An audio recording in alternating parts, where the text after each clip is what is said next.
Tasers could have fatal consequences. Find out how the Iowa City Police are responding to the risks. And why today was important for soldiers in the Middle East. And in sports, find out who Kirk Ferentz wants you to support.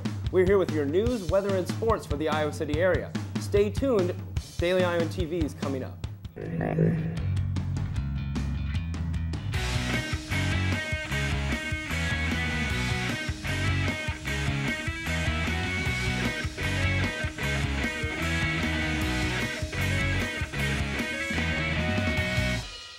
Breaking news tonight out of Italy. American college student Amanda Knox is found guilty of murder of Meredith Kircher while studying abroad 2 years ago.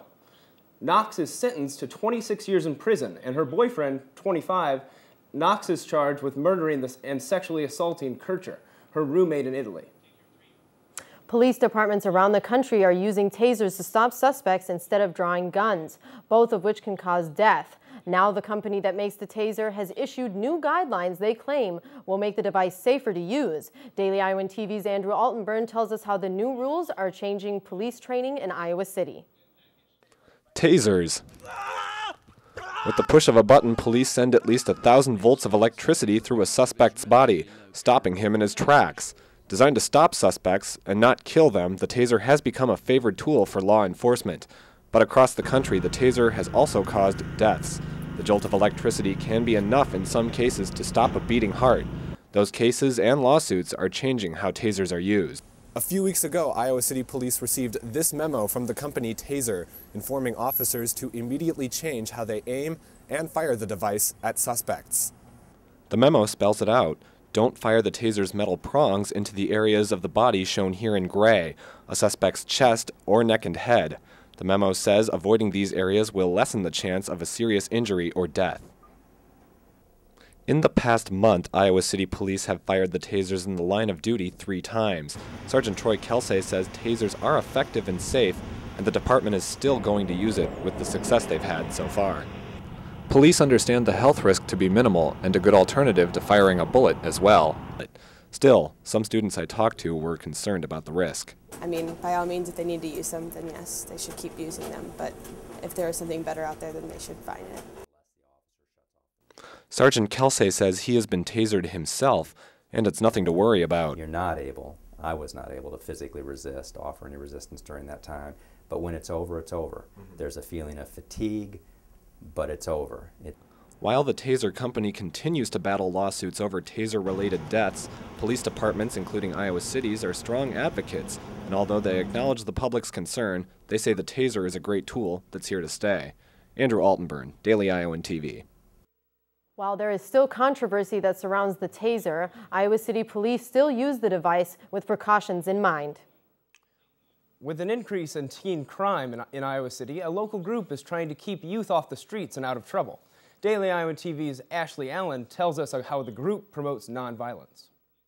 For 16-year-old honor student Darian Albert, walking home from school cost him his life.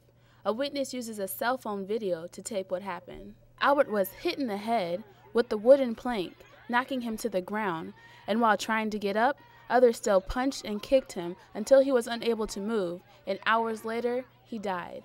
I'm standing outside the youth center called The Spot in the southeast area of Iowa City, where there has been an increase in juvenile crime and violence.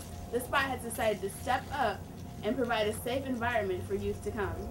A group of Iowa students that come from Chicago choose to volunteer because of their first-hand experiences of dealing with violence while growing up.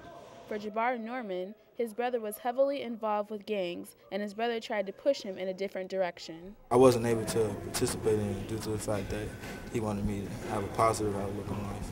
On the other hand, Dominique Dagan's shyness kept her from knowing of all the violence that happened in her school, but was definitely aware that there were some. It did happen.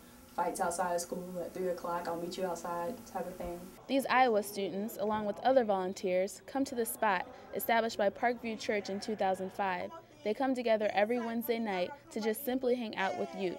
There are games and sports that the kids can participate in, as well as large and small group discussions. They are positive people, African-American males, females, that are trying to do something and have organizations in place so that violence is not the only route. The Spot is a place in the community for kids to have fun and a step towards making Iowa City a safer place. Ashley Allen, Daily Iowan TV. The Spot is putting together care packages of cookies for college students during finals week. And 6 Johnson County libraries might have different kind of fine this year. With budget concerns in 2010, these libraries include Iowa City, Coralville, North Liberty, Tiffin, Oxford, and Solon. And the county may charge for loaned items outside of a person's local library to make up for the county's request to cut 2% of their budget for next year. County officials will meet later to discuss their final decision. A boost in the city's revenue has caused the Iowa City City Council to push back a vote to pass a proposed energy utilities franchise fee. The controversial ordinance would be a 2% tax on energy companies. Many Iowa City residents were concerned companies would be forced to raise their already high gas and electric prices to deal with the ordinance. The council will meet Monday to decide whether or not to enforce the tax.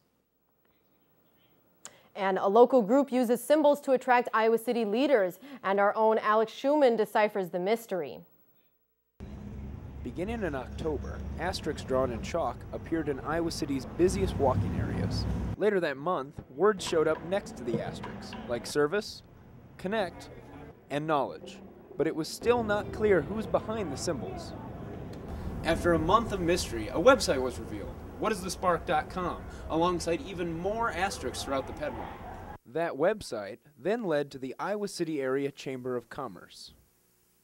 The Chamber decided to use a chalk campaign or a teaser campaign to promote our community leadership program. And that program gives current and future Iowa City business leaders a chance to examine the city's issues. It's everything from agriculture to economics, government, arts and culture, things that really make Johnson County function. We want community leaders, existing leaders or emerging leaders to be very educated in those topics. The Chamber hopes once the business leaders are more educated, they will be able to better represent the business community to local leaders. Alex Schumann, Daily Iowan TV. For more information on the Community Leadership Program, go to whatisthespark.com or contact the Iowa City Area Chamber of Commerce. Today is the final day to send gift packages to troops serving in the Middle East during the holiday season. Gift packages are expected to make it over to the Middle East in time for the holidays. Popular gift items can be as simple as magazines, candy, or a local newspaper. Troops say it means the world to get a gift from anyone. Anytime you receive a package from home, be it here at the University of Iowa, it's special. And it's even more special when you're deployed thousands of miles away from home, in harm's way. With the state of the economy, troops are happy to receive any sort of gift from anyone. This just goes to show it is the thought that counts during the holiday season. A local blood center is giving back to those who give. The Iowan Blood Center, located in the UI Hospital, has a new incentive program to reward blood donors for every blood donation. A donor will now receive points online. These points then help them choose gifts, with items ranging from jewelry to power tools. The Iowan Blood Center hopes such prizes will encourage people to become repeat donors. But not everyone agrees with using a point system to reward donors. The Mississippi Valley Blood Center says there is a reason they keep rewards small. To keep our blood supply safe, to keep them honest with their answers to their questions on their health history and things like that. And due to more drivers on the road and a higher risk of accidents, the blood center will be busier than ever. On November 16th, 4 avid